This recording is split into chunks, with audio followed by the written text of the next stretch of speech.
this. I knew that I'd have to compete with Tommy for humor, but I didn't think I had to compete with the rabbi, Joseph, as well.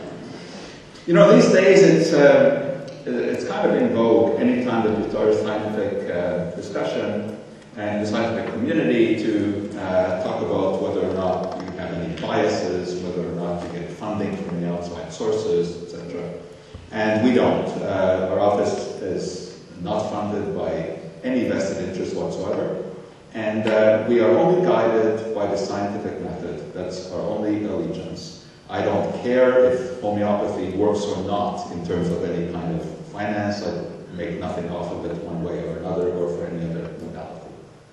That being said, I think we need to start our discussion with what alternative medicine is, because after all, that is what we are discussing, so what is it? And I can give you a pretty simple definition. It is whatever we do not teach in medical school, because if we taught it, it would not be alternative. Essentially, when we look at medicine, we ask the question, does it work or does it not work? That's the only criteria. If it works, it is not alternative. If it doesn't work, it isn't medicine. It is as simple as that. So, in the common sense of things that we do not teach in medical school, we talk about all of these possible modalities. And why are they not taught? The reason that they are not taught is because there is a lack of evidence of efficacy. It doesn't mean that they cannot work. It just means that so far there is a lack. Because if there were no lack, they would not be alternative. In fact, they would cross the bridge and become conventional medicine. And that happens. In fact, it happens historically with great regularity. You know, people always say, well, you know, scientists are not accepting, they're closed-minded. Not at all. You'll recall that when Dr. Barry Marshall first came up with the idea that Helicobacter pylori was the cause of gastric ulcers, people said, no, that's ridiculous, you know. It was very alternative. However, within a very short time, it was accepted in conventional medicine because it was clearly proven to be effective. Indeed, it was so quickly accepted that by 2005, Marshall was awarded the Nobel Prize for this discovery. Alternative medicine is extremely popular these days. There's no doubt about that. In fact, there are more visits to so-called alternative practitioners than there are to conventional physicians, which is quite a staggering statistic. Why do they do this? Why do they go to alternative practitioners? Well, there are several reasons, I think. There's the dissatisfaction with the efficacy of conventional medicine because not everything can be cured. There's dissatisfaction with the hurried approach. Doctors don't have very much time to spend with their patients. There's distrust of big pharma because of issues like buyouts. And there's the belief that natural healing methods are superior. Each one of these can be very adequately criticized. But the real key to alternative medicine is the charisma of the provider coupled with the faith of the patient. That's what we see in any kind of alternative approach. Well, let me give you some examples. Come back with me for a moment to Vienna in the 18th century, when Anton Mesmer had just graduated medical school. And in those days, you didn't learn very much in medical school, certainly not very much that was effective. And he was very concerned about what he had learned, because what he had learned was that you bled patients. This was the treatment. If that didn't work, you purged them. And if that didn't work, you assaulted some other part of their anatomy. Basically, patients got better in spite of the treatment, not because of it. He thought that there had to be some kinder, gentler therapy. And in medical school, he had become aware of the lodestone, which is a naturally occurring magnet. And it was a marvelous thing. Magnets still are. We still don't really understand how they work. They go through space. You put a magnet on one side of your hand, it attracts a metal on the other side. That's amazing. And he wondered whether or not the human body also had magnetic properties. Could it be affected by an external magnet? Could a magnet actually draw disease out of the body? Well, today, of course, that kind of seems like a silly idea to us. But back in those days, they didn't know very much about physiology and certainly didn't know very much about the physics of magnets. So he tried. He took some iron rods and magnetized them and had his patients hold on to those magnetic bars. And they felt better. 30 to 40% of the time, they said that they were cured of their problem. Mesmer was happy, the patients were happy, but the Viennese medical establishment was not, because they were losing patients. How come? Because at least Mesmer was abiding by the number one rule of medicine: first of all, do no harm. They were purging and bleeding, the doctors were. Mesmer at least was offering a kinder therapy. So they did what the establishment usually does. They got together and they drove Mesmer out of Vienna. He went to Paris. And by that time, he discovered that in fact the magnetic rods weren't really necessary, but a healthy human had animal magnetism, as he called it, and could draw the disease out of the patient. So he opened up a healing salon in Paris, where he hired good-looking young men to be the therapist, to cater to the rich young female hypochondriacs who came to be cured of diseases they never had. But they could sit knee to knee with the young men and have the disease be massaged out of their body. And as Mesmer recorded, some of these ladies had to be taken to back rooms for further therapy. But he was not very clear about just what that therapy would have been. But he became extremely popular.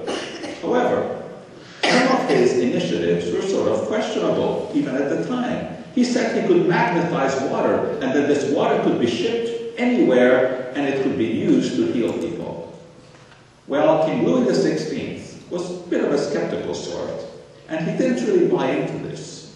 So he established a royal commission to examine Mesmer's antics. Headed by Benjamin Franklin, who was an American ambassador to France at that time, Joseph de Guillotine was also on this committee. He was a doctor who had invented the guillotine for merciful killing. And Antoine Lavoisier was the leading French scientist at the time. They got together and they decided to carry out what turns out to be one of the first clinical trials in history. They said to Mesmer, okay, you can magnetize water. Here, magnetize some. Tell us the patients who have been helped by this. They spoke to those patients. They said, yes, every time we drink this magnetized water, we feel better. So they took some glasses, filled them either with regular water or with magnetized water, and unleashed the patients who had claimed that they could tell the difference. And as you can imagine, of course, they were not able to, because there is no such thing as magnetized water. You cannot magnetize water. So they came up with a report. And the report said that Mesmer, in fact, was not effective in healing anyone. It was all in the imagination. And in fact, this was really the first record of the placebo effect. The placebo effect is the most powerful effect both in traditional medicine and in alternative medicine. It works about 40% of the time. There's a tremendous connection between the body and the mind. Today, magnetic healing devices are still out there on the market, in spite of experiment upon experiment proving that they don't do anything. There are bracelets, there are insoles, and believe it or not, there are water magnetizers. We would think that someone at least would have the ingenuity to test to see, does that water really attract any metal? Is it really magnetic? Well, of course it isn't. Not only do you have electric magnetizers, you can also buy these bottles, you pour the water in there, and it's supposed to magnetize it. And people will tell you after how much better they feel. Amazing. Well, at the same time that Mesmer was carrying out his antics in Vienna and in Paris, Samuel Hahnemann also had just graduated from medical school, and he was concerned, just like Mesmer had been concerned, because what he had been taught was to use the lancet in order to bleed people. And this gave rise to homeopathy. He didn't think that bleeding people with the lancet was an effective therapy. He didn't think that using leeches was an effective therapy. He wanted to find something kinder and gentler. But there was one therapy he knew worked, and that was the cinchona bark, which was the bark of a tree from South America, which could be used to treat malaria. Well, he had patients with malaria, but he didn't know exactly how much to use. He wanted to find the maximum amount. So he tried it on himself. He started taking cinchona to see just how much his body could tolerate. Eventually, he began to get symptoms, just like in his malaria patients. He put 2 and 2 together and got 5, and said, a substance that in a healthy person causes the symptoms of the disease are going to cure a sick person of those symptoms. Totally illogical, but that's what happened. Peruvian bark was the remedy that started the whole concept of homeopathy. And an interesting observation is that Hahnemann was even wrong about that, because it turns out that even this maximizing the use of Peruvian bark to trigger symptoms is not reproducible. He apparently had some kind of allergy to Peruvian bark. Well, he began to do other provings with his family, his relatives. He started to give them substances, such as arsenic trioxide, to see what symptoms it would trigger. And eventually, of course, arsenic causes gastric pain and vomiting and diarrhea. So he said, well, those are the symptoms that people get food poisoning, so he treated them with a homeopathic version of arsenic.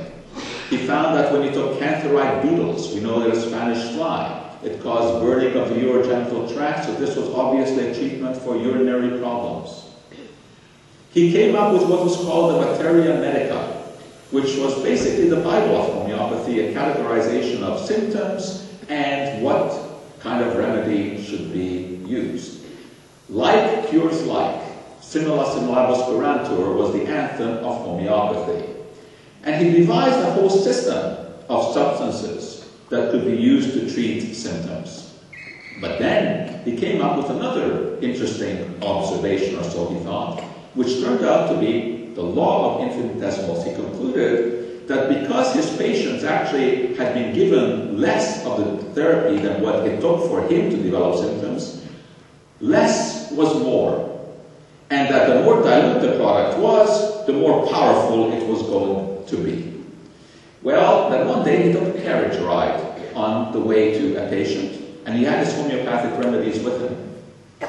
And it turned out that the patient got better faster than he thought after this. And he thought the carriage ride must have had something to do with it. It shook up the medication, and thus he invented the principle of succussion, whereby after each dilution he would bang the substance into a leather pillow 100 times, quote, potentiating it. Well, the question that we need to ask, is this dilution or delusion? Homeopathic drugs act like vaccines by stimulating the immune system is one of the claims that is often made based upon this therapy. It does not remove water, magnetized or any other kind. Vaccines actually contain a measurable amount of active ingredient. Homeopathic remedies contain nothing. Vaccines give rise to measurable amounts of antibodies. You can actually test that. You can test for antibodies. And vaccines, of course, contain substances that are similar to the disease-causing agent, whereas in homeopathy there's no relationship between the substance that you give and the disease. But the most interesting thing about this undertaking is that after dilution, there's not a single molecule of the original substance left in the final remedy. Not a single molecule. Now, Hahnemann didn't understand this, because this was before Amadeus Avogadro, the chemist who developed the theory of molecules, and Hahnemann didn't know anything about this, so he didn't have to explain this idea of how non-existent molecules can cure anything. But today, homeopaths have to contend with that, because they know some chemistry. And now the idea is that by dissolving the substance and banding it and potentiating it, it leaves an imprint in the solution or in the lactose, the sugar that is used to make the tablets. Pretty hard idea to sell to a chemist to do that, because water has no such structure. Water does not have any memory. But never mind the theory. The question is there any evidence for it? That's what we really have to ask. Because maybe we don't understand the theory. Maybe there's something more to it. Well, the evidence is anecdotal. People say, it works for me. That's not enough. Because I can tell you from my 35 years of experience being in this business, if I tell someone that I've just discovered a new remedy, and it's the triply distilled chromatograph extracts from the hind heels of Himalayan virgin mules, and that it is the miraculous cure-all, I can guarantee you that 40% of the time it will work. So what we need is evidence. And in 1988, it seemed that the evidence was forthcoming from Mechanistic, a very respected immunologist in Paris, who believed that he had shown a homeopathic effect. In a solution which contained not a single molecule of the original material, he saw an immunological function. Amazing. He submitted a paper to Nature, which is one of the prime research journals in the world, The editors were extremely skeptical, but he was a respected guy, and they thought, this is what he found, we have to publish it. But they did something that had never been done before. They put a reservation, an editorial reservation, saying that the results seem unbelievable in the context of modern science, but this is what Benveniste found. And Dr. Benveniste has agreed to have a group of experts come into his lab to see whether or not the work can be reproduced. Well, it turned out that the work could not be reproduced, and Nature printed that as well. Benveniste then became self-delusional, I think. He just wouldn't give up on this. In fact, he even developed a bizarre theory of homeopathic email, whereby he said that a solution could be potentiated and this could be transmitted over the internet and cure someone at a remote site.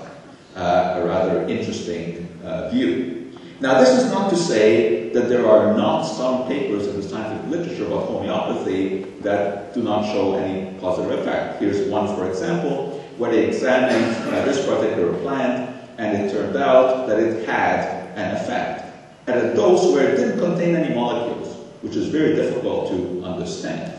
But that's what they concluded in this study. However, when you put together all of the studies that have been done on homeopathy, and there have been over 200 published in the peer-reviewed scientific literature, all of these were reviewed in The Lancet, which is the prime British medical journal, in a review called the Meta-Analysis in 2005, and the conclusion was that there is nothing to this other than the placebo effect. Now, homeopaths will argue that their venture is not amenable to this kind of double-blind testing, because each patient has to be addressed individually and treated individually, and you cannot test it. This can be argued against very, very effectively. So finally, why are there concerns about alternative medicine, about these, what I think are unproven modalities? Well, I think that very often there's a misrepresentation of conventional medicine. They talk of doctors just burning or slashing patients and that they are ineffective. There's introduction of pseudoscientific ideas about energy forces that do not exist, about pathways in the body that have no anatomical significance, such as what are used in acupuncture. There is worry about misrepresentation of the efficacy of the treatment. I think they are hyped more than what they can deliver. And there is, unfortunately, in some cases, the steering of patients away from therapies that are known to be effective. And there is also a waste of money.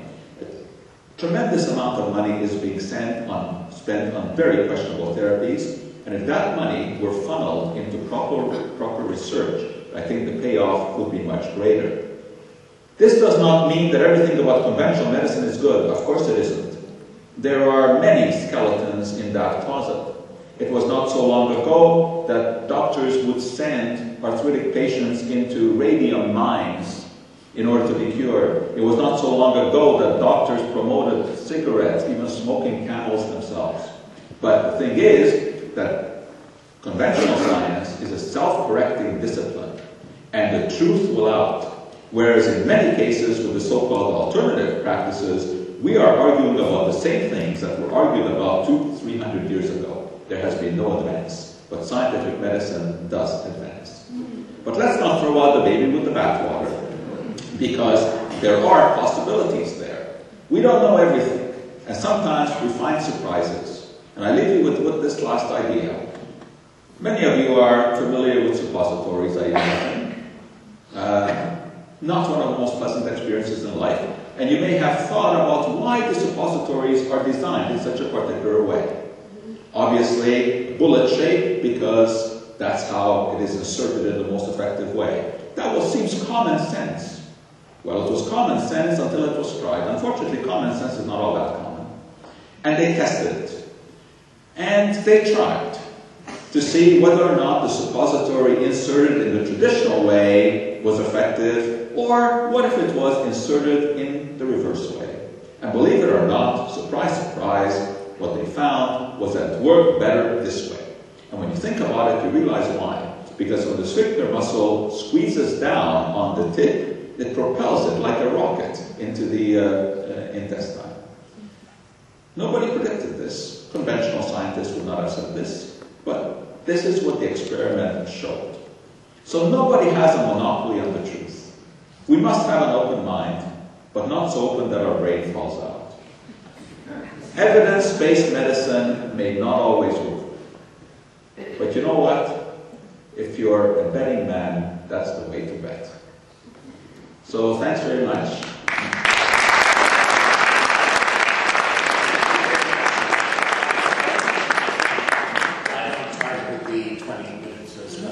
Now our presentation by Moshe and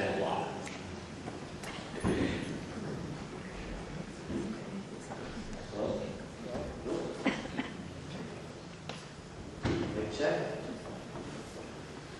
Hello? Is that working? Yeah. Yeah, okay, great. So let me bring up my slide. Thank you, Dr. Joe. Very thought-provoking. I could feel the blood pressure of my alternative medicine colleagues rising as you were speaking. This is a brilliant quote that I heard in my first week of naturopathic studies. The goal of the naturopathic doctor is to become obsolete. And that means that the more that we help our patients, the less they rely on us, the less they need us, and that's what we want. That's not the case in conventional medicine, necessarily. Did I just blow my... No, am I still on? Yeah. Okay. So the great health debate. The title for the health debate is Conventional Medicine versus Alternative Medicine. And as Dr. Joe Schwarcz said, alternative medicine is anything that is not taught in medical schools. For me, that is way too broad. And I'm going to look at this as the model of conventional medicine as a reductionistic science, as a mechanistic science, and alternative medicine as a holism, looking at the whole person, all the dimensions. And also, the question is, what is more effective is important to ask. I'm going to look at where is each one more effective, because we have to give credit where credit is due to each discipline. And we have to also look at what does effective really mean. So, conventional medicine is based, as I said, on the mechanistic model of the human being. Basically, the human being is regarded as a machine, a series of systems and networks that, when malfunction, cause disease, and the approach of the conventional doctor is to correct the machine right in the place where it is faulty. And there is an expression, a pill for every ill. And this is the way things have been in conventional medicine. And we could say also a surgical procedure for every ill, or for many ills. Now, even illnesses or disorders, issues of the mind, anxiety, depression, also have this idea in conventional medicine that there's some brain chemistry imbalance. So in order to fix the anxiety or the depression, you balance the brain chemistry. In this approach, there is no connection between the patient and their health. The patient has no understanding about why they got sick, how they got sick, and there's no input really in the patient in their future in dealing with that illness, except for taking a pill or lying under the knife. And I should say that things are changing. There are medical doctors who are coming around and who are broadening their spectrum, which is a wonderful thing. So I can't fail to mention that. However, the responsibility for the patient's health lies in the hands of the doctor. And I'm sure all of us have had the experience where we felt somewhat disempowered with our doctors because we didn't know what was going on with our health. They did. They had the answers. Imagine that. We don't know what's going on with our very own bodies, our very own minds, our very own emotions, our hearts. So what is holistic medicine? It is the approach to medical care that takes the whole person into consideration for both the treatment of the ill, of sick people, and for also keeping people healthy, prevention. It deals with the physical body. It deals with the emotional state of being. It deals with the mental state of being. And it deals with the spiritual state of being. Now, Dr. Joe claims that that which is not proven must not exist or must not work. And I submit that that would mean that we don't have a mind or emotions, because there's no way yet to prove the existence of these fine, subtle aspects of the human being. However, each one of us, I would say 99% of the population of the world, will have no doubt that they have a mind. They'll have no doubt that they have emotions. And it's a very integral part of our lives. Yet to take this out of the equation is doing a disservice to the medical system. Now, we can't forget that there is a part, the alternative field, which is so vast, does also employ the use of the mechanistic approach, the physical approach. And we can see that in vitamin therapy. As an example, you are deficient in a vitamin, you take it and you get better. That is clear. That works. We know that. Now, orthomolecular medicine is one example of a therapy that has been tremendously effective at the treatment, for the treatment of severe cases of depression and cancer and other forms of illness. But it is not accepted in the current model of conventional medicine, and I'll get to that. I'll explain why.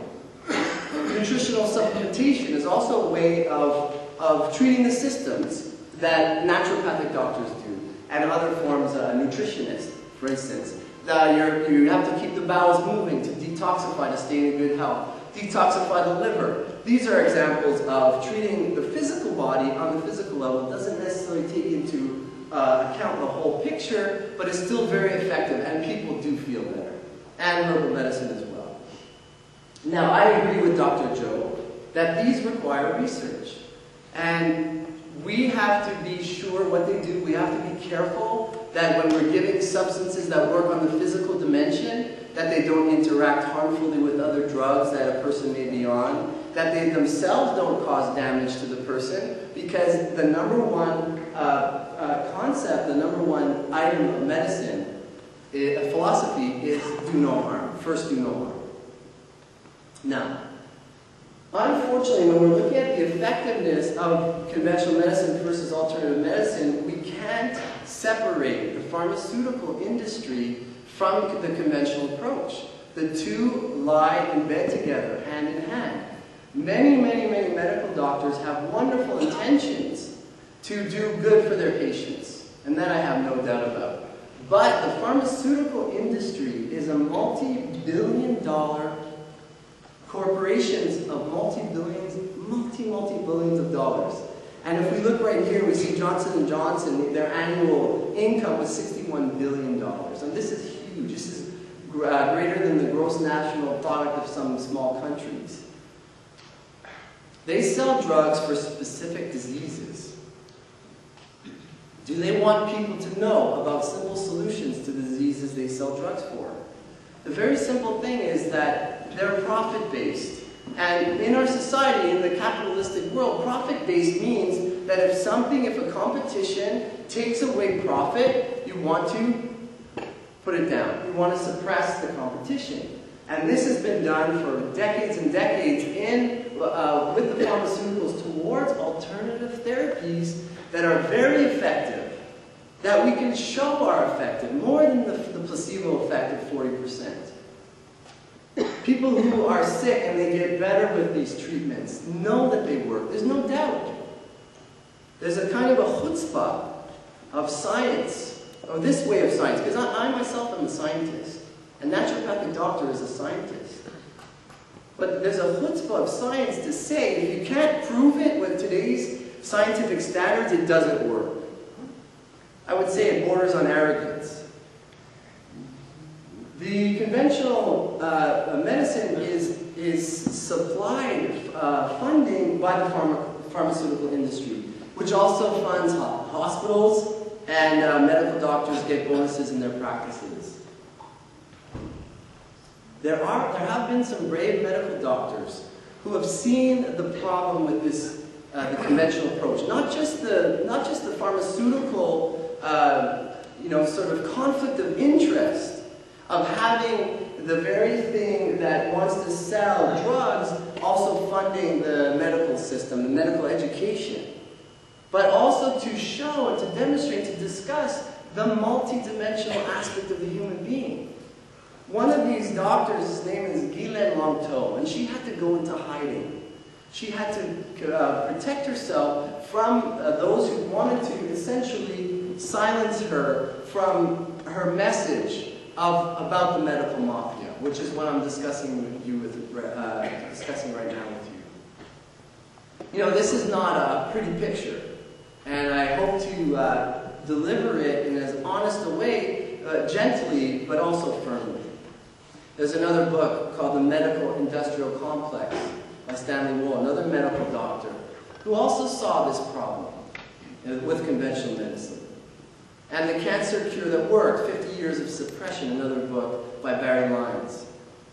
Now, there are so many cures that have been suppressed or kept quiet that everyone should know about it. It's not true that things that work become conventional medicine.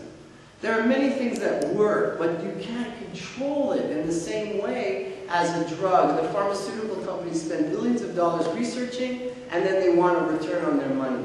But there are simple solutions, nutritional solutions, you know, meditative solutions that can really help with our health. And other forms of scientific experiments and medical protocols that have helped people tremendously. Just to name a few, Dr. Royal Rife's work, SEAC, ozone therapy, Dr. Simoncini's work with sodium bicarbonate, homeopathy, Abraham Hoffer's orthomolecular medicine, colloidal silver. These are some examples of things that everybody here and everybody in the world should know about. Effective treatments for cancer. Dr. Royal Rife in the 50s was a medical doctor who developed a technology which was brilliant. It combined radio frequencies coupled with neon and argon gas that created what's called a plasma wave. And the plasma wave, when it was targeted to specific frequencies, he could show under a microscope that different organisms, like viruses and bacteria and amoebas and cancer cells, would respond to those frequencies and explode. So he was able, with this technology, to cure 22 cases of lung cancer. 11 cases were cured in the first 6 months, and an additional 6 months cured the additional 50%. We don't know about this because it's been suppressed. Even medical doctors who are evolving and becoming aware of these medical truths will encounter a lot of opposition when they step outside the box. Now that doesn't mean if they suggest, you know, exercise, which is a new thing for medical doctors to suggest. We all know that that's important. You know, exercise, nutrition. Doctors are starting to broaden their practice, whereas 10, 15, 20, 30 years ago, that wasn't even heard of in the doctor's office. But those who are stepping really outside of the box are having a lot of obstacles caused by the box itself, by the system. And as we said, we're looking at the efficacy of a medicine that has to do with, medical doctors have to do with, hang on a second, I'm ruining my joke here. Okay, so let me start over. If you want to have pretty low quality food, go to McDonald's. If you want to have pretty gross and really poor quality food, go stay in a hospital. Look at that. Would you want to eat that? This is the place where we treat sick people and we're giving them terrible food. It doesn't make sense.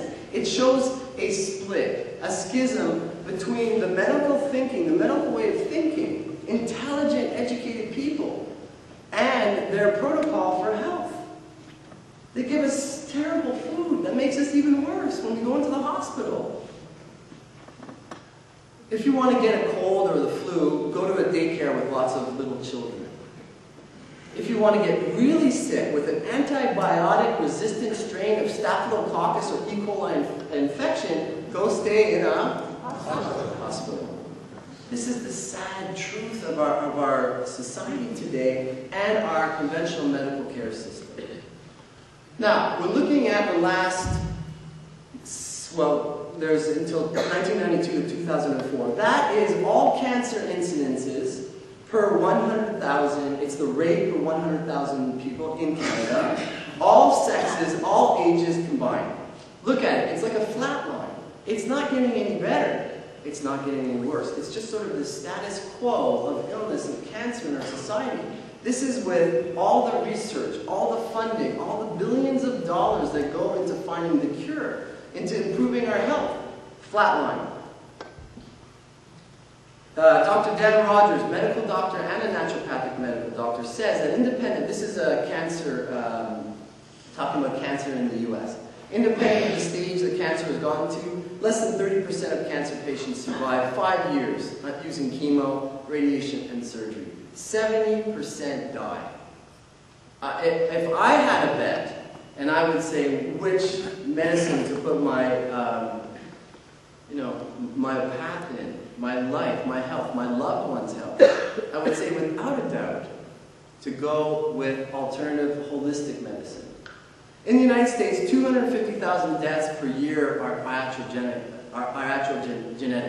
Iatrogenic. That is illness that is created by some form of medicine itself. And this is from the Journal of the American Medical Association. Consider this. The number of physicians in the U.S. is 814,000. The deaths caused by physician per year is 250,000. That's a rate of 0.307 deaths per physician. That is deaths we're talking about, not adverse side effects. We're talking about death here. Now consider this. The number of gun owners in the U.S. is 80 million. The number of gun-related deaths by assault, murder, suicide, and accidents is around 30 to 50,000 per year, and I took the higher range and I said that's the number of gun-related deaths per gun owner is 0.00625. Statistically, a doctor is approximately 491 times more dangerous than a gun owner. Not everyone has a gun, but almost everyone has a doctor. Please alert your friends. This is a 7-year research study by the Nutritional Institute of America that said that the number of iatrogenic deaths looks more like 784,000 people per year. And I don't know, I don't have enough, I didn't look into the study enough, but it's probably more than the American Medical Association admits to at 250,000 people a year. Now, give credit where credit is due. The conventional medical doctors have been studying things for a long time and have perfected them to a certain degree, and we have to honor that. Myself, if I got into a severe trauma, I wouldn't want to take, in that moment, a homeopathic remedy. I would want to go to emergency. I would want to get patched up if I had blood spurting out of my carotid artery. If I broke my bone so badly that it was sticking through the skin. There's a place in our society, there will always be a place in our society for conventional medicine. Situations where the patient is out of commission, has very, very low vitality, we could consider sending them to the conventional doctors, definitely. Very, very young people with serious illness and very, very elderly people with serious illness. The young people don't know how to describe their problems. We can't really work with the holistic approach. We need the mechanistic approach. And conventional medicine has been doing that for a long time, and I respect that. I also see a place in our society, conventional medicine, for surgery, orthopedic surgery, replacement surgery, replacing a faulty organ, replacing a hip that no longer functions. These things are important, and as science progresses, these will even improve. And diagnosis, the advancement of science will get more and more advanced scientific methods of diagnosis. And I can see this working with medical intuitives as well, and bringing conventional medicine with alternative medicine. Now, let's go into the holistic approach, because this is important. Naturopathic medicine and holistic medicine acknowledges that the four dimensions of the person, the spirit, the soul, the mind, the emotions, and the body. If we look in Kabbalah, there are 4 worlds.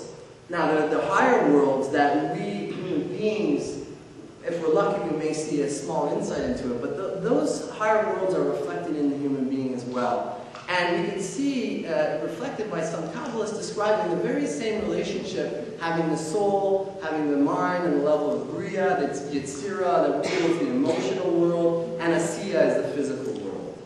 And this is very important to see the universality across the board of alternative and holistic medicine, and also stuff like the mysticism. Chinese medicine has something that's called the 3 treasures. The Shen rules, the Shen is the mind, it rules the Qi, which is considered on the acupuncture level where the meridians flow, and the Jing is the blood, and the blood is the level of the body. And this is a chart by Barbara Brennan, who's a hands-on healer, and she also shows the 4 dimensions. You see on the far right the person at the level of the soul. And in Kabbalah and also in alternative medicine, holistic medicine, the mind has the most influence on the lower realms. That is, the mind has the greatest influence over the emotions, which then ultimately influences over the physical body. So we talked about the holistic approach being gentle. And that it is, definitely. If we look at all the iatrogenesis, even if the conventional doctors take the oath to be less, like to not do harm, there is still harm being done, unfortunately. Now, the holistic model shows an evolution of the human being, that we evolve in our consciousness and our awareness and our knowledge of ourselves, that we're not just a physical body, that we have a mind, we have emotions, and these have a huge role to play in our health and our illness. There is a connection between the mind and the body. Dr. Joe Schwarcz brought up the example of the placebo effect. Now, if you don't stop to think about this long enough, something will flood right by, which is a huge secret. The placebo effect, which Dr. Joe Schwarcz said is the most powerful effect in both alternative and conventional medicine, means that there is a connection between the mind and the body. So much so that a person just believing in the substance they're taking can actually cause an effect in their body of pain relief, or migraine relief, or constipation relief. Imagine, just thinking, that means that our bodies have such an our minds have such an influence over our body, and yet this is sort of brushed over. It's sort of used in a way that says, oh, that's just the placebo effect. Just the placebo effect. I'm not to say that, this is not to say that we use in our practices, we want to use the placebo effect for our advantage. It's a proof that holistic medicine has a fantastic basis to work on the level of the mind and emotions because of such a powerful influence that they have one over the other. We look at the body as a faithful puppy dog. You say sit, you say bad dog, it believes you. I had this experience, I had a personal experience with autoimmune illness. It's called myasthenia gravis. My experience with that is that I had a perfect experience to demonstrate the connection between the mind and the body in health and illness, such that I discovered that the beliefs that I had that were against myself were turning into the very thing that my physical body was doing to me, was that the immune cells were attacking me. And this, I'll leave you with this because I think my time is up for this first 20 minutes, and I'll be back for 5. Soon. Thank you.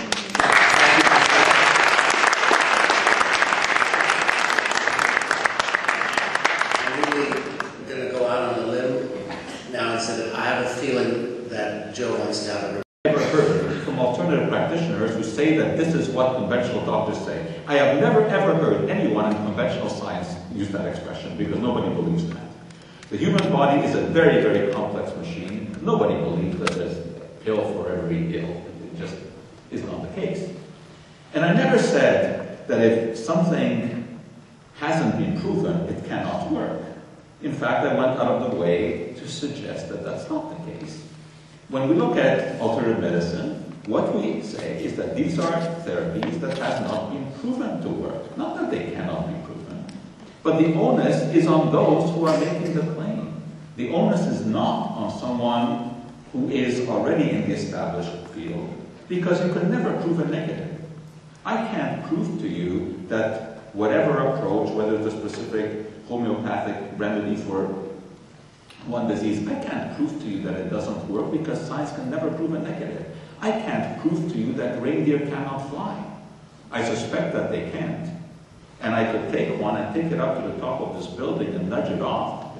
And let's face it, if that animal ever in its life were motivated to fly, that's the moment. I suspect we'd have a mess at the bottom. I could repeat it, and I think we'd have the same results. But what would I have proven? The only thing I would have proven is that those reindeer on that given day could not or did not choose to fly. I can't prove that there are no reindeer, maybe 8 of them, which under the right conditions fly. So it is up to the person who says reindeer can fly to show me one that can. If I see one flying reindeer, I will believe it. That's why we do studies, that's why we do controlled trials, to see whether or not it works. There are all kinds of highfalutin terms that are used in alternative medicine, such as detoxify the body, detoxify the liver. These are scientifically meaningless. The liver is the body's detoxicating organ along with the kidneys. We know how it works. But things like kidney flushes and liver flushes and detox diet, this is absurd. And one can show that these things are absurd. I mean, we can look at the spackle and the nonsense that's advertised by CJD and show that it is, in fact, ridiculous. The pharmaceutical industry is an industry. Of course they are bent on making money. And I certainly am not naive enough to think that there are no skeletons in that closet. I've worked enough with the pharmaceutical industry. And I know that they tend to twist the facts. Everyone tends to twist the facts to their purpose. Hopefully my office doesn't, because we have no vested interest in anything. We have no reason to twist the facts. But everyone else does, because they all have something to gain. But just because the pharmaceutical industry has money to gain doesn't mean that the work they do should be dismissed. We have some very, very effective drugs. If you have an infection, you want an antibiotic. You do not want a homeopathic remedy. If you are going to go to some malaria-infested place, you want chloroquine as a prophylactic, not a homeopathic one. In fact, in England right now, believe it or not, there are homeopaths who prescribe nonsensical remedies which contain nothing to people who are going to malaria-infested areas. And of course, this has not been shown to be absolute nonsense, and they have been taken to court for basically putting people's lives at risk. So, of course, there are problems with the pharmaceutical industry. There are problems with hospital food too. Problems the way it tastes. But let me tell you, is that the nutritionists and the dietitians who work in hospitals spend much of their life trying to make the best possible food and the most nutritious food available. I go to conferences all the time where subtleties are discussed about exactly how much folic acid, exactly how much B vitamins should be in the foods. Granted, it doesn't taste very good, but I can assure you it is a lot more nutritious than what you find in McDonald's. The notions about curing cancer with alternative therapies is where I am really disturbed. I don't care much if they talk about allergies, or they talk about benign conditions. But when they talk about curing cancer in a seductive way, to me, that is a very dangerous thing. Yes, you can bring up things like SCIAC. Well, I can bring up SCIAC as well. Not only can I bring it up, but I can furnish you all of the scientific studies that have been done on this thing. SCIAC was invented by a Canadian nurse who was very imaginative, spelled her name backwards. Her name was Kais. She spelled it backwards and called it SCIAC. And it became a cancer therapy. It's a mixture of herbs about which she heard from the natives, from the Indians, and thinking that the Indians are clever children of nature who must know something about disease. That's how SCI came about. Well, not only is the name backwards, but the whole science is backwards because there's no science to it. But because the public was so enamored of the romanticized notions about SEAC, the Canadian government actually decided to test it. And it has been tested.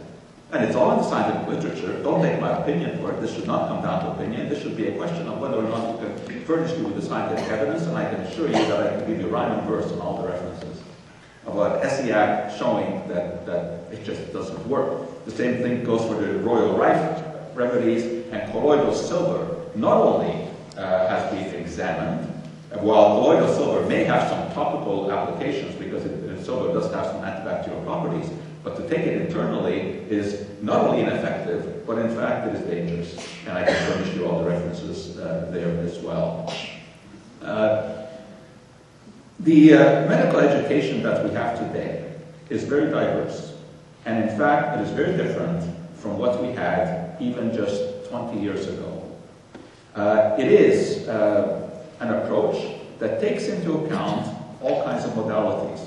And although I defined my version of alternative medicine as the stuff that we do not teach in medical school, I will now have to negate that because, in fact, I teach a course in medical school exactly on the stuff that I told you. Because I think that the doctors should be exposed to this. They should know what homeopathy is. They should know what chiropractic is. They should know what reflexology is. But they should also be aware of the scientific literature because there's a massive amount of scientific literature about all of these things, which can be read. And you can make up your own mind about it. And you can decide that if you or your loved one is diagnosed with a terrible disease like cancer, you can decide whether or not you want to follow the reference scientific literature or a romanticized version of alternative therapies. Thank you, Dr. Joe. Now the rebuttal from Russia down your block. 5 minutes. I'll make it 5.5 or 6. Okay. Yes. Cramming thousands of years of wisdom and knowledge that comes from the earth, that comes from people learning deep, deep concepts about nature itself in 5 minutes is absurd. 20 minutes is absurd, but I'll do my best. You know, those who have had experience know that something works. You can't take that away from the person. You know, empirical evidence is massive, it's huge, and I beg to differ with Dr. Joe Schwarcz. I don't think there are aspects of the accepted conventional model which doesn't want to see the tremendous results that homeopaths get with their patients that have been getting for over 100 years, that don't want to see alternative forms, how effective just good nutrition alone could be in cancer, could be in other forms of illness. Those who know celebrate with me now in this moment how effective these things are. There's an inner knowing. Those who do not know, do not have evidence, and therefore their projection onto the rest of humanity is that you must have evidence, you have to prove it, and there's a projection, there's an intention also that you can't prove it. You won't prove it. Now, Dr. Joe Schwarcz says that he wants to see evidence, but I submit that if he wanted to see evidence about the efficacy of homeopathy, his favorite subject, he would see it. He would go to see the practices of successful homeopathic doctors who have cured many cases after they've been forsaken by the medical profession and they're in the worst possible state you can imagine, and they still do wondrous healing effects with people.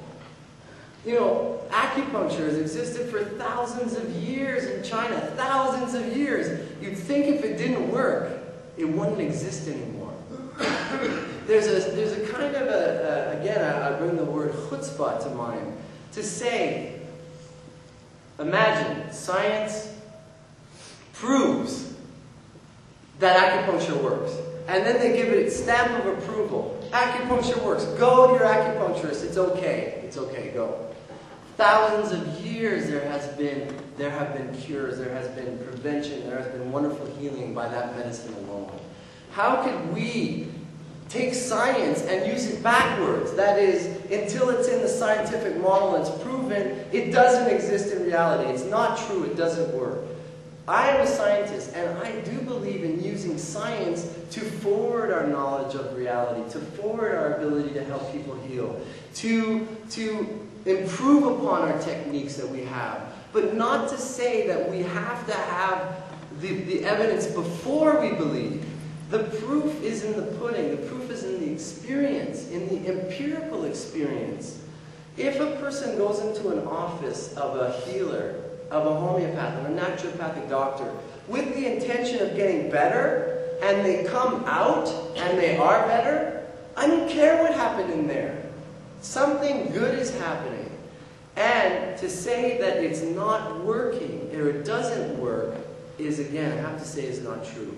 Now, I would like to challenge Dr. Joe Schwarcz. I was on the radio with Dr. Joe previously. We were debating homeopathy. If you want to hear that, it's on my website.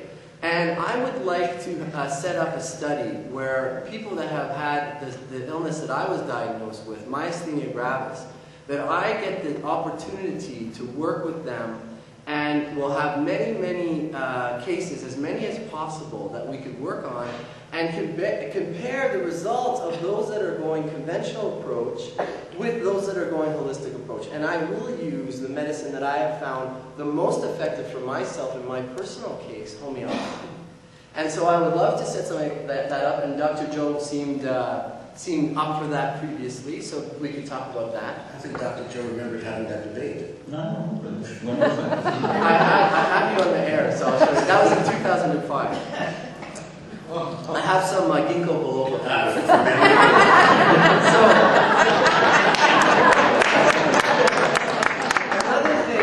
Another thing that I would like to challenge Dr. Joe Schwarcz on is that take a homeopathic remedy, dilute it to the 10,000th dilution. After the 12th dilution, you won't find any molecules on the physical plane. Look at it under a microscope. Prove that there's nothing in there. Take it every day for a month, and then come see me in 2 months. And you will see how you feel in your body, in your mind, in your emotions, the symptoms of illness that will be created by taking an external substance that you don't need because you're not in the state of illness that it matches. You will start to manifest symptoms of illness that I promise you you will experience. And then you'll be a strong advocate for homeopathy, as you are now of vitamins, which you were not 10, 15 years ago. You were as avidly against vitamin therapy 10, 15 years ago, until it got its scientific proving. But it's the same stuff, though. It's the same stuff. Okay, we'll have more from the second regards. I'm just curious about the homeopathy. Yes. Going into the office. If you believe it, you'll get better. If you don't believe it, you still get better? Yes. Okay. But that's not what I just said. No. Okay, I'm not sure what to respond to, because that was so garbled. It was just a 3-minute. Okay, I'm glad you brought up the questions. Okay. Please fill out your questions right now for either or both. I'm glad you brought up the ginkgo biloba, because there was just a study out yesterday which shows quite clearly that it's ineffective, and it just adds to the other studies that have also shown ginkgo is ineffective. With vitamins, and no, I'm not on any vitamin bandwagon, because the vitamins have not been shown to have any effect other than to correct vitamin deficiency diseases. And we, again, have had 2 major studies within the last week about the B vitamins, about vitamin C and vitamin D. Both of them massive studies, double-blind, randomized, controlled, all failed to show the effect. But you have to be aware of the scientific literature. The business about acupuncture being used for thousands of years, I hear this kind of argument all the time. Longevity does not prove anything, and the plural of anecdote is not data. Bloodletting went on for 2,000 years before anyone figured out that it doesn't do anything physiologically. Why did it go on? Because people believed in it, and it's the faith that makes it happen. Now, in my experience, practitioners in the alternative mode divide into 2 categories. There are those who honestly believe in what they do. I think to a large extent they're self-delusional, but I think that they honestly believe. Then there are those who are the absolute charlatans, who know that what they are doing is ridiculous.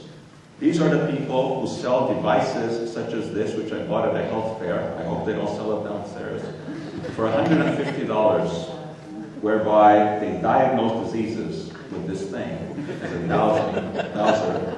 And for $100, they sell you the cure, which is the spendulum that you then swing over the area. And I can tell you that I've spoken to people who bought these things and have gotten better, they said. Of course, it's all a matter of faith. And I hope that you will agree that those charlatans should be called scoundrels and challenged. Let me leave you with one final idea, which I think puts everything into perspective. If I had 100 coins here, and I flipped all of them simultaneously, you'd expect to get 52, 48, 51 heads, 49, whatever, right? That's what you'd expect. It's the proper balance point. If we repeated that a couple hundred times, you'd get one time when you'd get maybe 30 heads and 70 tails. Okay? If that's the only one that you report, then, of course, the audience, or whoever you're reporting to, would think that you have biased points, because you have not reported all of the other results. Well, this is what happens so often in alternative medicine.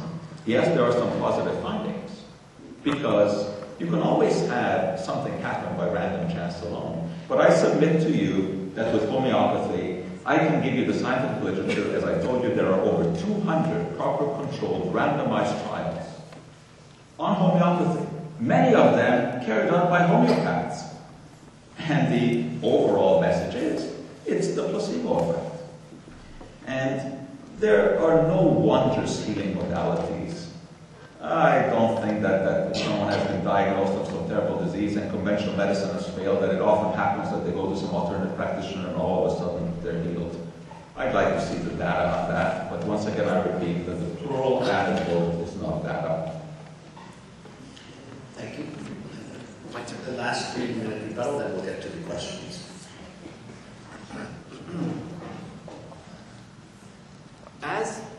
As we grow as human beings, we learn things. When we die, what we take with us is what we learn on a deep level. If you believe in reincarnation, as many people do in the alternative medicine profession, illness becomes a messenger that something is wrong, there is something out of harmony between the mind and the body. It is actually a gift that the person who gets an illness can learn from and grow as a person. These are the most valuable lessons. Illness is not something to be combated, to be fought as if it's something that we want to annihilate from the body. It's something to be learned from. And the philosophy of holism helps us understand this and helps us go deeper. And let's say I am a charlatan. I'm not a charlatan. I'm not a charlatan. I'm the guy who just believes a lot in what I do, and the patient has faith in me and gives me that power to help them heal themselves. That's wonderful if I don't have to douse their body in toxic substances, cut things out of the body that belong in the body that can be healed. I submit to you, ladies and gentlemen of the jury, that go to the holistic practitioner until you can barely move a muscle, you're crawling on the floor, and then go to conventional doctor. Because at that point, the heroic measures will help you. But until that point, when you have vitality, and you can work with the healing power of nature, and you can correct the thinking in the mind which is not in harmony with nature, which is not in harmony with yourself, your purpose, you grow as a person, you heal as a person. Take the time to do the healing. And you will see that you will grow more than you were before you got sick. So that a person who goes to a holistic practitioner and has back problem, and they come out of the practitioner's office, later their back is not the only thing that improves. Their relationship with their fellow person improves.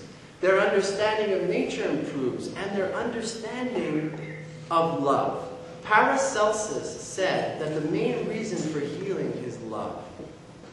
And as we sit in this wonderful synagogue, the great rabbis have taught us that the most important essence of Torah, the Torah itself, is to love your neighbor as you love yourself and to love God with all that you are. And as we heal, if we just control the symptoms from a physical nature, then the underlying cause of illness is not addressed. And we do not make any progress in terms of loving, in terms of acceptance of each other. And in fact, it becomes worse the more that we treat ourselves in a symptomatic way, the less we are in touch with ourselves, the less we are able to experience love on a profound level. And that, to me, is what it's all about. Let me just ask one thing, because I want to get this straight. Yes. Okay? Are you saying that people should not go to a conventional physician until, as long as they can move, only if they have to crawl to a physician? Is that what you're saying? I'm saying that they should exhaust... Yes or no? I'm saying that they should exhaust until the very, very, very last... So you should always go to an alternative practitioner first before you go to... No, there are certain severe forms of illness that you should go to a conventional doctor because... Such as? Well, the very advanced congestive heart failure. But you don't know until... Well, you don't know that you have advanced congestive heart failure. It doesn't come on immediately. Yeah, well, I think that when you go to a holistic practitioner who is a good practitioner, because there are those who are not very good and need more training and need to study more, as soon as you start to embark on the path of healing and the cause is addressed and the diet is changed and the mind is engaged in the understanding and responsibility. So you're saying if you don't... For the patient's health, the healing starts to happen. If you're not feeling well, let's say not anything that you need to go to emerge for, but you're feeling dizzy, you have some gastric problem, the first thing you should do is go to a holistic alternative practitioner. Holistic practitioners should be trained in the red flag symptoms of those things that can result in immediate and severe repercussions. So I do encourage that. But for chronic illness, for an illness that you've had for a long time, and that includes cancer, that includes migraines and constipation and depression, you name it, the holistic practitioner is really your number one bet because they treat the whole person. They're not just treating the symptoms. You have a chance of really improving. Well, I think we're hearing some very dangerous advice. But that's important because this mindset that Dr. Joe Schwarcz is a proponent of is fear-based. You go to your doctor and they kind of bully you into the conventional treatments out of fear. Damn right it's fear-based. Because that's what illness is. Illness puts the fear into you. And what you want to do is get the best possible treatment for that and address it as fast as you can. Because missing a diagnosis can be catastrophic. And I would submit that most alternative practitioners are not trained to pick up those diagnoses. I think it's easier to make peace in the Middle East.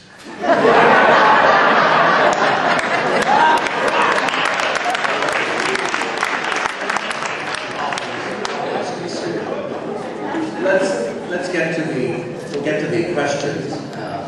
This one says, just as I was getting ready to come tonight, I had a severe attack of vertigo. Most people would end up in an emergency room. I took my homeopathic remedy, and in 2 hours I was able to come to this presentation. Homeopathy does work. Thank you. No question, it's a statement. Next one, your opinion on melatonin as a sleep aid. Dr. Joe first. Melatonin does work as a sleep aid. The usual amount that is suggested is a milligram. I think 0.3 milligrams is probably enough. The evidence is not very strong, but it does have some effect. There's more evidence for melatonin for jet lag problems than there's for sleep disorders, but it's not an innate idea. Melatonin? I think this is a great idea. Sure, but what I would say is if you're having problems sleeping, don't take a substance from the outside that just deals with the correction of chemistry or something. Look at the cause of the illness. Why are you not sleeping? What's on your mind? What's bothering you? 99% of the time, there's something that's troubling you. Sleep is letting go of control. You're there, you put your hand on the pillow, and it's time to let go. If you're so uptight about something and wrapped up in a world of stress and anxiety, or just concern, and the mind is ticking, the hamsters are spinning, then you're not going to sleep. So not sleeping is an opportunity to grow as a person. If you just take the melatonin, or you take the nervines, herbally, or whatever, you're not really learning, you're not growing as a person. So that's my response to melatonin. This question, you mentioned the profit margins of conventional pharmaceuticals. Are they not the same high profits in alternative medicines? I've dealt a lot with pharmaceuticals, and I've dealt a lot with all the herbal remedy companies and that, and very often they're the same. Big pharmaceutical companies will have their branches, that sell all these things too. And as I told you before, I've seen a lot of issues in the pharmaceutical business, a lot of twisting of the facts. But I can tell you that it is nothing compared to what I've seen in the dietary supplement area. If you want a model of cherry-picking data and fact-twisting, look in the dietary supplement industry. And you want to talk about profits? Well, yeah, prescription drugs are profitable, but there's huge amounts of profit in all of the dietary supplement area, especially in all the multi-level marketed products. Things like noni juice and goji juice, which cost pennies to produce, and they're charging you $70 a month for something that is untested. Yeah, sure. The pharmaceuticals have huge profits, yes. The difference between the alternative healthcare field is that the profits are sort of disseminated across the practitioners, and they don't all funnel up to like the pharmaceuticals who make a lot of the money, most of the money off of those drugs. So I think that, okay, you can argue that the health food store is selling alternative products, it's selling nutritional supplements and vitamins, and it's not lying to you about what it's selling. The human being is responsible for their health. The idea that the medical doctor is responsible is absurd. It's a concept that is dated, and we have to get rid of it. Because the human being has to take responsibility. The doctor doesn't make the person sick, and they shouldn't be responsible to make them better. They should just help in the process. Next question. So, hang on 1 second. So if a person is going to their alternative healthcare practitioner, they're still responsible to become informed, and also when they go to the health food store as well. You have to be informed. Next question. What special training and education is required to certify one as a homeopathic doctor? Can anyone call himself a homeopathic doctor?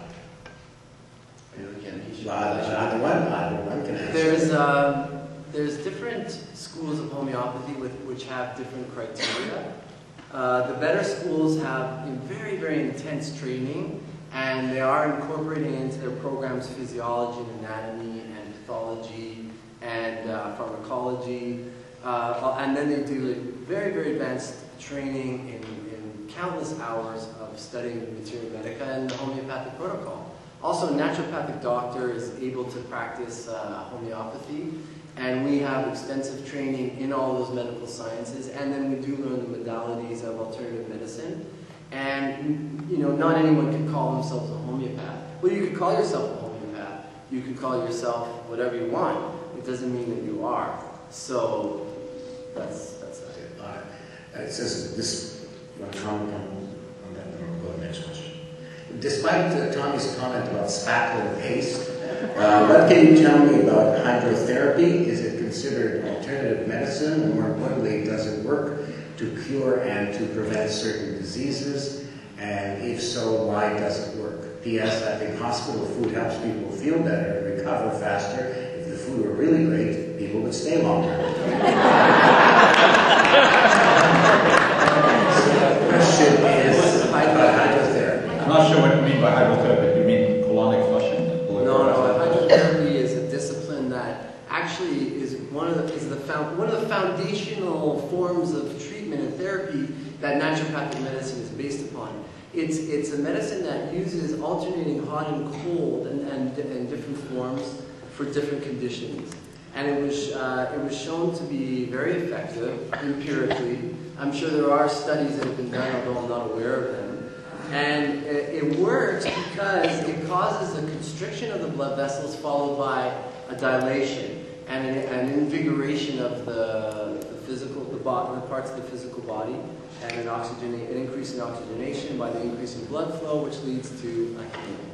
This question I think could go to Dr. Joe. What do you say about provinces and states that license naturopathic doctors as primary healthcare providers who diagnose and treat diseases? For example, BC and Connecticut. Yeah, there are many different types of naturopathic practitioners with different degrees of education. The Canadian College of Naturopathy is a four-year college, is the one we went to run, which is certainly a recognized institution, and I see nothing wrong with licensing of practitioners who've gone through such an educational system, limited to practice of what it is that they've learned there. Are probiotics conventional or alternative? Any evidence that they work? Well, probiotics, do work.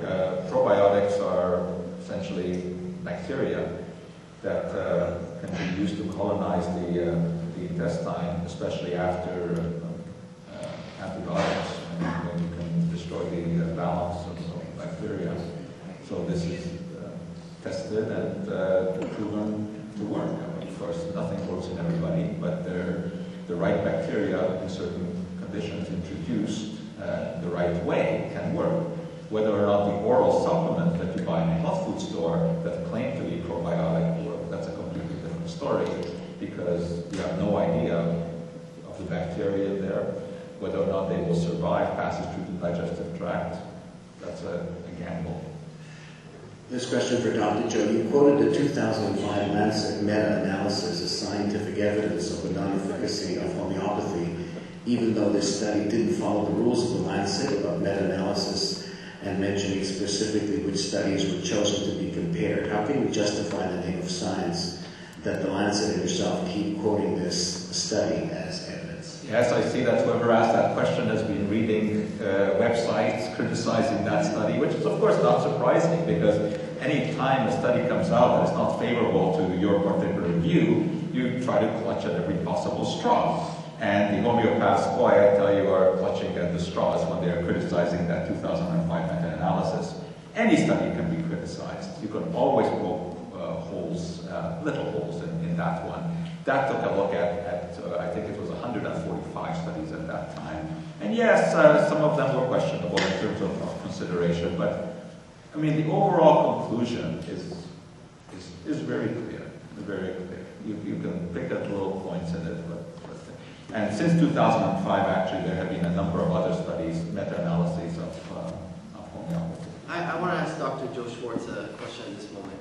If you went into a successful homeopathic doctor's practice and you followed them for 200 cases of illness that let's say that conventional medicine is not that good at doing anything about, and you saw that they improved, the good majority, would that change your mind about homeopathy? If this is the case, why isn't that published? Why isn't this documented? I'm not looking at publishing now. I'm asking you a personal question. Just that very No, that would be anecdotal evidence. That would be anecdotal. No matter how many numbers? Well, I mean, yeah, if you had the time to follow thousands of patients individually, yes, I think I could be convinced of that. But there's no need to do that, because you could solve this problem by getting together all of your colleagues who have all these positive results, document it, and publish it. The Lancet, the New England Journal of the American Medical Association would be thrilled to have such a study, because contrary to what you say, doctors basically want to do good things. They want their patients to get better. There is no conspiracy to undermine public health. There is no conspiracy to keep therapies hidden. Indeed, even if there were, you couldn't do it. You couldn't do it, because the truth will out. We don't argue about whether or not aspirin is good for headache. We don't argue whether or not penicillin is good for pneumonia. The proof is in the pudding. And eventually, the truth will out. If there were some so-called natural process that cured cancer, and it cured it in one person, they would tell a friend who suffers, it would cure them, and it would spread like wildfire. And eventually, the truth will out. So you don't think that there is a tendency to maintain a status quo of belief? For instance, in chemistry, chemists reject straight out homeopathy because it is non-physical. So right there, it breaks their model of reality. I think there is certain, glossing over the eyes with medical doctors when there are treatments that fall outside of their realm. I don't think they're hungry and thirsty to find out what all the alternative practitioners are doing out there so that they can see truly what works. That's in my experience. Well, that's not my experience. And, I work with a lot of physicians and I teach the students, and that just isn't my experience. When we pick the best possible students to go into medicine, I can tell you that the selection process, and I know because I'm on that committee, is mind-boggling. And it just is not true that the cream of the crop that we select from a student population turns out to be these conspiracy-laden individuals who want to undermine the health of the public. That's totally irrational. Okay, next question, quickly. What do you think of omega-3 oil in liquid form? Is this worth taking, and what do you think? Okay, I'll let you. Omega-3 oil. Sure. The answer is yes. That's a very quick one. When studies are cited, why does no one ask who is funding the studies? If doctors look at the body, the whole body, then why do we always get referred to a specialist? Okay. The source of funding must be declared. Every paper that is published in scientific literature, you have to declare your source of funding. But just because you have a source of funding should not undermine the validity of that research, especially these days where government funding is getting to be very, very difficult. So if you're a researcher and you want to do work, you are going to have to look for some source of money. If you can't get it from the government, you look elsewhere. All right. If you are studying something like drugs, are you going to go to a light bulb manufacturer? Of course not. You will go to someone that has an interest in this. You'll go to a pharmaceutical company. If you get a grant and you do your work and you find something, just because it was funded by the pharmaceutical company does not invalidate that work. I don't worry at all about research that is funded by a pharmaceutical company that shows some positive result. What I worry about is research that never gets published. Because if you get funding from a pharmaceutical company and you find results that would be contrary to their interest, chances are you would never publish that because you're not going to get another grant. But for the last 2 years, this has become a less significant problem because now every single study has to be government registered so that anyone can check it. There's no such thing as under-the-table studies anymore. Next question. Shingles is supposed to be to have no conventional cure, yet acupuncture is believed to limit nerve damage even by some conventional practitioners. Could you comment? Acupuncture does work in some people for some conditions. I mean, there's no question about that. Acupuncture has been shown in proper controlled trials to work for nausea, especially nausea associated with chemotherapy. It works for certain pain conditions. And not only that, we even know how it works. Because by putting in the needles, you trigger the release of compounds from the brain. And these are the endorphins that most people have heard of. And endorphins mimic morphine. In fact, it should be the other way around. Morphine, which of course is found in a poppy, just accidentally happens to resemble a chemical that the body releases for pain. So yes, acupuncture does work for certain conditions, and shingles is one of those. There have been numerous studies done on acupuncture. Most of them do not show efficacy in any other area aside from the ones that I mentioned, for nausea and for certain kinds of pain relief. Why are pharmaceutical companies looking to make natural supplements only available with prescription if they're basically ineffective? So they can take control of the market. Because it's all about profit. They see billions of dollars coming out of the pockets of individuals in North America. They say, that's a big slice of the pie, we want our hands on it. And if we make them controlled so that they're only prescription, then we have total control of the market. They can continue to lobby the government so that they take supplements out of health food stores, and so that only the medical doctors can prescribe. There is absolutely no talk of that. There's absolutely no talk of that, and I can tell you this because I've been a consultant to the Natural Health Products Office in Canada, which is the office that was created in 1997 to oversee natural health products. And there's zero talk of anything like that. There's no danger of natural health products having to go by prescription. The only thought is that they will have to have what we call an NPN, a natural product number, which means that they're going to have to show good manufacturing practice, that they have to show that wherever the drugs are made is a clean facility, just like you expect for prescription drugs. And they're not even going to be asked to show efficacy.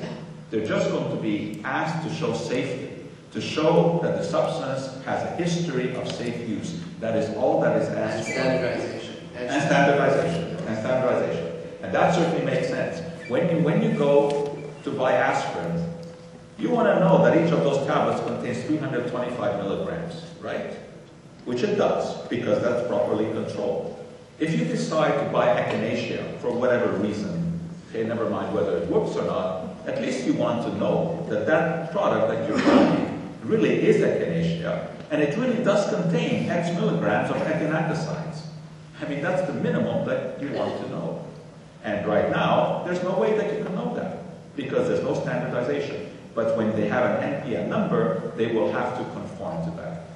And why should it be the case that if a pharmaceutical company wants to put out a drug, they have to jump through, let me tell you, umpteen hurdles before that drug gets on the market? You know what the statistics are these days? It takes about 15 years and $250 million in order to get a pharmaceutical on the market. It's an expensive business. We know that the natural product industry cannot do that. They cannot do that, they cannot afford it, because even if the thing works, they can't patent it, so there's no way to recoup the money. That's why the pharmaceutical companies, of course, spend all of that money, because they can patent and they can recoup it. And that's why the regulations are so lax for natural health products, because it would be unreasonable to ask them to go to the same standard. Okay, that's the reality. But in terms of philosophy, why should it be different?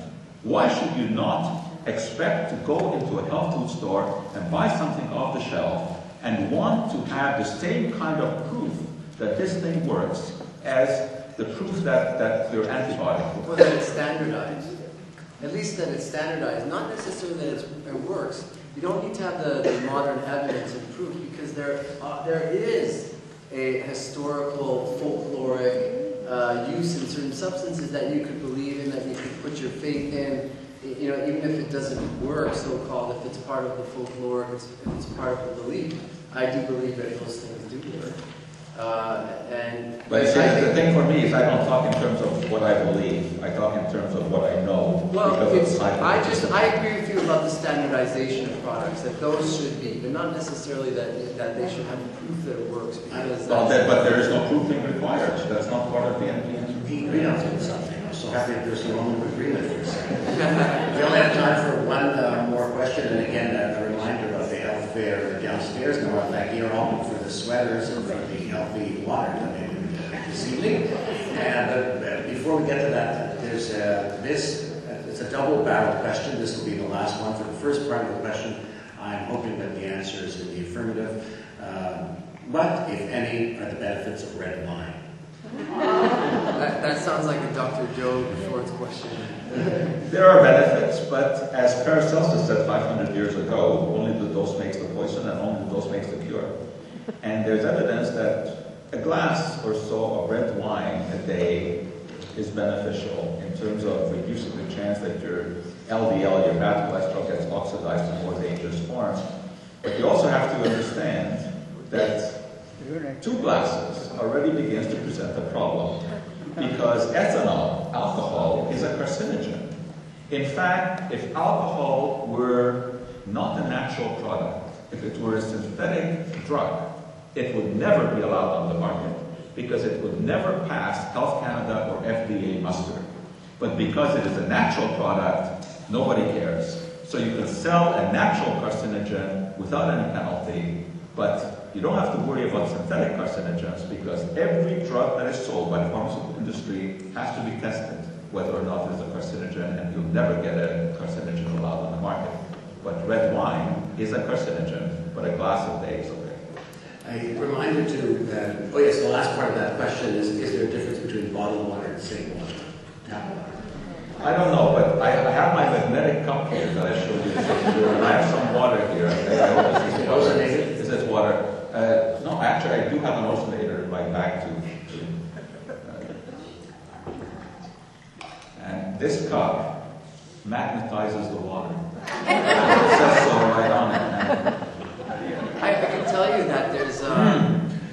feel great. There were some assays done of tap water, and there are high levels of various various minerals and chemicals in the tap water that you don't want to be drinking. And bottled water is not very good because the plastic releases substances that are carcinogenic and not good for. Which plastic would that be? The ones that are in the bottles that Really? are getting the bottle. Yes. Well, what plastic is that bottle made of? I'm not sure, but I know. I don't have to guess. I know. Well, you're going to confirm what I'm saying. I've forgotten the exact term, but I know that it's the case. What I suggest is definitely getting high quality water. I mean, if you have the opportunity to get water from the spring, that is a wonderful gift of nature that doesn't surpass. Water quality. There was a brilliant scientist named Victor Schauberger in the 19th of the 20th century who discussed and showed that the quality of water in a population is related to its level of intelligence. So Let's end on that. You want some magnetized water? Sure. Magnetized water all around. I remind you to go downstairs and check out the booths. There's going to be a lineup of the Counterarguments. Don't forget to listen to CJD, especially Monday and Friday 9 to noon, and of course Sundays 3 to 4. I want to thank you for your kind cooperation. I'm sure you know more now than you did when you popped in. Please, a round of applause.